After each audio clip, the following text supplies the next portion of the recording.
खुलुमबाय आं सिबिरानि ब्रह्म आंनि एसबि बड' निउज चेनेलाव नोंथांमोनखौ बरायनाय थाबाय बे चेनेलनि गेजेरजों सानफ्रोमबो सानसेयारि गोनां खौरांफोरखौ फोसावनाय जायो नोंथाङा दासिमबो बे चेनेलखौ साबस्क्राइब खालामनानै लायाखैबा सानफ्रोमबो सानसेयारि खौरांखौ मोननो थाखाय साबस्क्राइब खालामनानै लानो हागोन लोगोसे बेल आइकनखौबो क्लिक खालामनो हागोन जाहाथे खौरां फोसावनाय लोगो लोगोनो नोंथांनाव गिबिसिन खौराङा सौहैयो थुदो बिदिब्ला दिनैनि खौरांखौ जागायजेननोसै लकसभा बिसायख'थिया खाथिनिफ्राय खाथियाव सौफैबाय नाथाय क'क्राझार लकसभा बियाबनि एमपि नब कुमार सरनियाया बे खेबाव बिसायख'थि गेलेगोना गेलेया बेनि सायाव दासिमबो रोखा जानो हायाखै जेरावनाखि एमपि नब कुमार सरनियानि एसटि सार्टिफिकेटआ नंखाय होननानै फोरमान जाबाय अदेबानि एमपि नब कुमार सरनियाया एसटि नङा होननानै फोरमान जाबाय नाथाय अब्लाबो गावखौ एसटि होननानै दाबि खालामबाय थादों एमपि नब कुमार सरनिया जायनि थाखाय गुवाहाटी हाइकर्टआव नांगासिनो दं बिथाङा आरो क'क्राझार लकसभा बियाबनिफ्राय बिजाथि महरै गसंगोन होननानैबो फोरमायथिदों एमपि नब कुमार सरनिया बिथाङा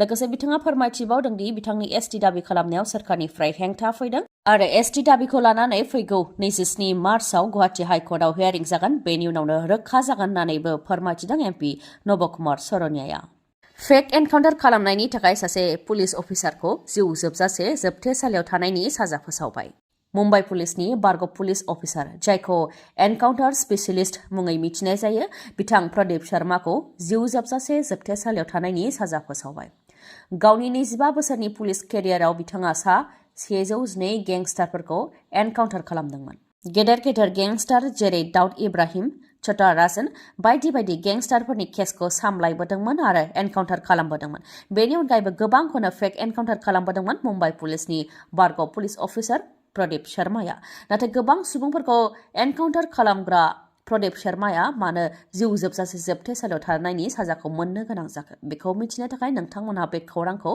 खोनासंनो नांगोन थांनाय 2006 मायथाइयाव मुंदांखा गेंस्टार छोटा राजननि सासे खाथि सोमोन्दो थानाय गेंस्टार रामनारायण गुप्ताखौ हमनानै साजायनानै नंखायै एनकाउन्टार खालामदोंमन आरो बेखौ नंगुबै एनकाउन्टार जानायनि महर होदोंमोन बेनि हेंथा केसबो रेजिस्टार खालामनाय जादोंमोन गेंस्टार छोटा राजननि बे केसआवनो छोटा राजननि खाथि सोमोन्दो थानाय अनिल बेदा बिथाङा कर्टआव गावनि बिबुंथि लाखिनो थाखाय फैबाय थानाय समावनो अनिल बेदाखौबो कर्टसिम फैनायनि सिगांनो लांखादोंमोन आरो फेक एनकाउन्टार खालामहैदोंमोन बेफोर गासै केसखौ लानानै थांनाय 2010 मायथाइयाव प्रदीप शर्माखौ स्पेशल इनभेस्टिगेशन टीमआ एरेस्ट खालामदोंमोन नाथाय 2013आव मोनसे सेशन कर्टआ बे केसआव लोब्बा थानाय अदेबानि प्रदीप शर्माजों खामानि मावफानाय सा 13 पुलिसखौ दायनिगिरि फोसावदोंमोन नाथाय प्रदीप शर्माखौ एंगारदोंमोन बम्बे हाइकर्टआ बे केसनि सायावनो फिन राय फोसावदों गोबां फोरमान मोननायनि उनाव प्रदीप शर्मानि हेंथा रायखौ फोसावदों सुबुंखौ रैखाथि होनो थाखाय बा आयेनखौ रैखाथि होनो थाखाय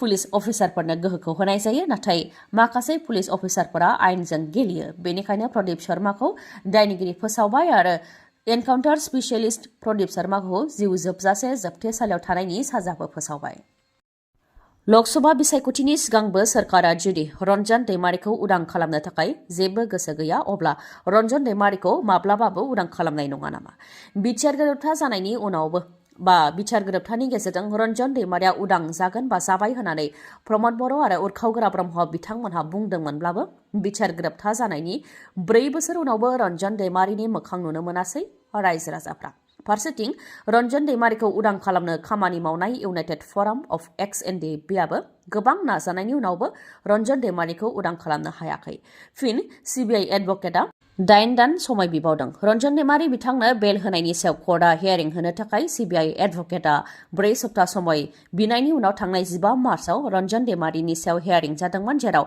आरोबाव 8 दान सम बिबावदों सिबिआइ एडभकेटआ आरो फैगौ 28 नभेम्बराव रन्जन दैमारिनि बेलनि थाखाय हियारिं जागोन जाय गासै एनडिपि आरो रायजो राजाफोरनि थाखाय दुखुनांथाव होननानै फोरमायथिदों इउनाइटेड फराम अफ एक्स-एन-डि-पिनिफ्राय जायनाखि सोरबा राजखान्थिगिरिफोरा जोबथेसालियाव थानाय एनडिपिफोरखौ उदां खालामनो थाखाय खामानि मावगासिनो दं होननानै बुंथिबाय थायो बिथांमोनहा रायजो राजाफोरनो नंखाय खोथा बुंगासिनो दं मानोना थारैनो बिथांमोना खामानि मावदोंमोनब्ला रन्जन दैमारिनो बेल होनो थाखाय सिबिआइ एडभकेटआ आरोबाव 8 दान सम बिबावनाय नङामोन होननानैबो बुंथियो बिथांमोनहा लोगोसे फोरमायथिबावदों दि जायफोर राजखान्थिगिरिफोरा सियाराव जिरायनानै दङ बिथांमोनहा जोबथेसालियाव थानाय एनडिपिफोरखौ उदां खालामनो जेबो खामानि मावाखै उल्थायै दिल्लीयाव थांनानै गाथेहैगासिनोसो दं बेयाव बर' रायजो राजाया सांग्रां जानो गोनां होननानैबो बुंथियो बेनि अनगायैबो मुंख्लं नखरनो अनसुंथाइ होनो थाखायबो रोजा रोजा मुंख्लं नखरनि मुं फारिलाइखौ थांनाय 3 बोसोर सिगांनो गथायनाय जादोंमोन नाथाय दासिमबो गोबाङानो मोननो हायाखै होननानैबो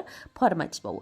फोरमायथिनो गोनांदि सनितपुर जिल्ला इउनाइटेड फराम अफ एक्स एन्ड बिनि बानजायनायाव माइनावस्रि हालामनि रायजो राजाफोरखौ लानानै सावरायनाय हाबाफारि लानाय जादों, जेराव समाजनि गुबुन गुबुन जेंना, समाज जौगानाय, समाजनि गाज्रि खामानि बायदिनि सायाव सावरायनाय जादों आरो कमिटि दानाय जादों। बेनिफ्रायनो बेफोर खोथाफोरखौ फोरमायथिदों। आसामाव आइएसआइएस उदखारि हान्जानि सानै टप लिडारखौ हमनो हादों। भारतनि आइएसआइएस उदखारि हान्जानि गाहाय हरीश फारुकीखौ हमनो हादों। खौरां बिबुंसारनि गेजेरजों आसाम पुलिसा बेखौ फोरमायथिदों। बिथांमोना फोरमायथिदों दि जोंनि खाथि हादरनिफ्राय आसामनि धुबुरी जानानै भारतआव आइएसआइएसनि सानै टप लिडारा हाबफैगोनखौ एजेन्सिनिफ्राय खौरां मोन्दोंमोन। बे लेखायै इन्टारनेशनेल सिमायाव नोजोर होनाय जादोंमोन। बेयावनो आसाम पुलिसनि हान्जाया संदानानै धुबुरीनि धर्मशाला ओनसोलनिफ्राय सानै आइएसआइएस उदखारि हान्जानि सानै दैदेनगिरिखौ हमनो हादों। हमजानायनि मादाव हरीश फारुकी, जाय भारतनि आइएसआइएस उदखारि हान्जानि गाहाय, आरो बेजों लोगोसे हमनो हादों अनुराग सिंह उफ्रा मुं रेहान, बियो इस्लाम धोरोम लानाय।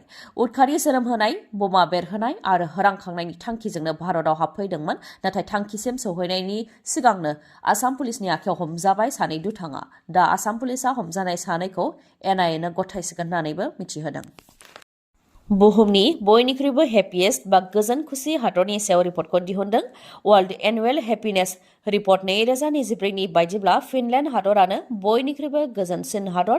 थांनाय 7 बोसोरनिफ्रायनो फिनलेन्ड हादरा गोजोन खुसिसिन हादरनि बिमुंखौ मोननो हादों। फिनलेन्ड हादरनि अनगायैबो टप 10 हेपिएस्ट कान्ट्रिफोरनि मादाव Denmark, Iceland, Sweden, Netherlands, Norway, Switzerland, Australia आरो माखासे। भारतनि रेंकआ बुहुमनि 143 हादरफोरनि मादाव 126 फारियाव। रिपर्टनि बायदिब्ला भारतनि लाइमोनफोरनि गेजेराव बांसिन गोजोन खुसि दं, नाथाय गेजेर बैसोनि सुबुंफोरनि गेजेराव गोजोन खुसिया खम। ओजोंहाय आफगानिस्तान हादरानो बयनिख्रुइबो गोजोन खुसि गैसिनिसिन हादर। फिनलेन्ड हादराव गोजोन खुसि जानायनि सोमोन्दै फिनलेन्डनि बारग' प्राइम मिनिस्टार सान्ना मारियान बिथाङा इन्टारभिउआव फोरमायथिनाय बायदिब्ला फिनलेन्डआव मोजां समाज दं, जेराव गासैबो मोजाङै जिउ खुंनो हानायनि राहा दं। फिनलेन्ड हादरा समाजखौ रैखाथि होनायनि थाखाय गोबां रां बाहायो, जेरै पेन्सन होनाय, बेसेन नाङै सावस्रि नायनाय, साख्रि होनाय आरो गुबुन गुबुन समाज सिबिनायाव गोबां रां बाहायो। हादरनि 20% गोबां जीडीपीखौनो बेफोर जेंनानि सायाव बाहायो। बेनि अनगायैबो फिनलेन्डआव हिन्जाव आरो हौवा गासैखौबो समान नोजोरै नायनाय जायो बा समान मोनथाय होनाय जायो। थांनाय 2023 मायथाइनि एप्रिलाव दिहुननाय रिपर्टनि बायदिब्ला फिनलेन्डनि पार्लियामेन्टआव 46% आइजोफोर। मिउनिसिपेल लेभेलावबो 40% आइजो काउन्सिलर।